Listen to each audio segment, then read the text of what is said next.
Kamtapur progressive পার্টির ডাকত আজি জলপাইগুড়ি জেলার ময়নাগুড়িত একটা ধিক্কার মিছিল জোগাড় হয়।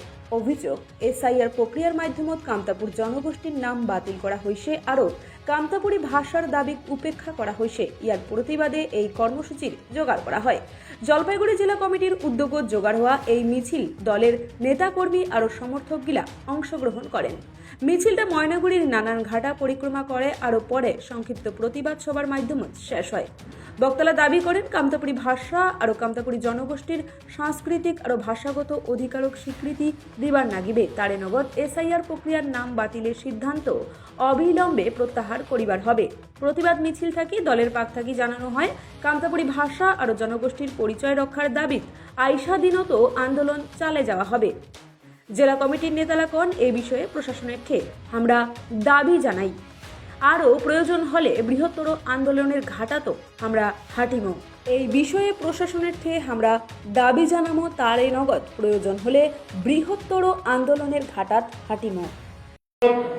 কামতাপুর প্রোগ্রেসিভ পার্টি, কামতাপুর আলাদা রাজ্য, কামতাপুরি ভাষা জনজাতিকরণের দাবি, মায়ের ভাষায় পঠন পাঠনের দাবি আজ দীর্ঘদিন যাবৎ লড়াই করে আসিত হচ্ছে। কি কেন্দ্র কি রাজ্য আজকে এটার মাটির মানুষের ভোট নেয়, এক কথায় বিজেপি কেন্দ্রে ক্ষমতায় আসি তাহলে তোমাকে আমরা কামতাপুর রাজ্য দেবো, ভাষা দেবো, জনজাতিকরণ দেবো, এই কথা পায়া এটিকার মানুষের ভোট নিয়ে তোমরা আরো ক্ষমতা আসিল। কিন্তু এটিকার মানুষের কোন ডিমান্ড আজকে কেন্দ্র সরকার পূরণ করলেন না।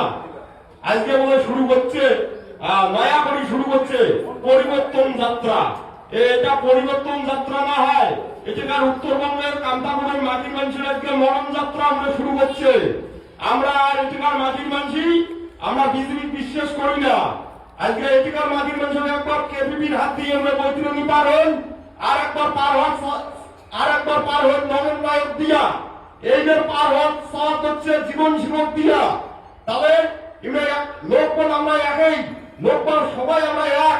তাহলে এটিকার মাটির মানুষ এরা বারবার প্রতিশ্রুতি দিয়া আজকে এখানে প্রতিশ্রুতি গুলো পূরণ করেন না। এর জবাব 2026-এ আমরা কেন্দ্র সরকার দেব। এটিকার মানুষের অধিকারের কথা কি তৃণমূল কি বিজেপি এটিকার মানুষের অধিকারের কথা বলে না। আমরা এই বঞ্চনা আমার সাথে যে আজকে রাজ্য সরকার কেন্দ্র সরকার যে বঞ্চনা যে প্রতারণা করেন, এই সবার থেকে আমরা মানুষের এক দিনে 50-60 বিঘা করিয়া জমি খাস করে দিয়েছে অবৈধভাবে। ভারতবর্ষের গণতন্ত্র মানে নাই, ভারতবর্ষের সংবিধান মানে নাই। তাহলে সেদিনকে মাথার থেকে ধান বাড়ি দিয়ে গেছে, 20 মনের উপরে ধান রাখা যাবে না। কিন্তু ওই সময় এই জায়গার ভূমিপুত্র মানুষের ঘর 500,000 মন 5,000 মন ধান থাকে। তাহলে দিনে দুপুরে মাথা থেকে ধান বাড়ি দিয়ে গেছে, তার মানে কি দাদা?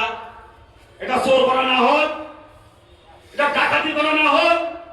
তাহলে এই কামতাপুর জনজাতির উপর ডাকাতি করছে, চোর করছে, কিন্তু কোন সংবিধান কোন আইন সেদিনকে কিন্তু এই জনগোষ্ঠী দেখে নাই। কেন দেখে নাই? আমরা একটা সিদ্ধান্ত নিছি তথা উত্তরবঙ্গের যে 54টা সিট আছে তৎসঙ্গে আমরা 4টা সিট পাহাড়ের জন্য আলাদাভাবে চিন্তাধারা করেছি। কারণ 4টা সিট নিয়ে আমরা উত্তরবঙ্গের মাটিকে নিয়ে আমরাও চিন্তাধারা করেছি যে আমাকে আলাদা রাজ্য লাগবে। তৎসঙ্গে আমরা যে এখানে 50টা বিধানসভা সিট আছি, তো এই 50টা বিধানসভার মধ্যে মোটামুটি আমার অধীরবাবু কয়েক 25টা বিধানসভা রাজবংশী নিয়ন্ত্রণের আন্ডারে চলে। তো শুধু 25টা নয়, আজকের দিনে 50টা যে বিধানসভা আছে 50টা বিধানসভায় যদি রাজবংশী ভোট 5 থেকে 7% ভোট যদি রাজবংশীরা ভোট না দেয় তাহলে কোন বিধানসভা কিন্তু বিজেপি জিতার ক্ষমতা নাই এবং তৃণমূল গভর্নমেন্টেরও জিতার ক্ষমতা নাই। তদ্রূপ আমার একটা চিন্তাধারা করা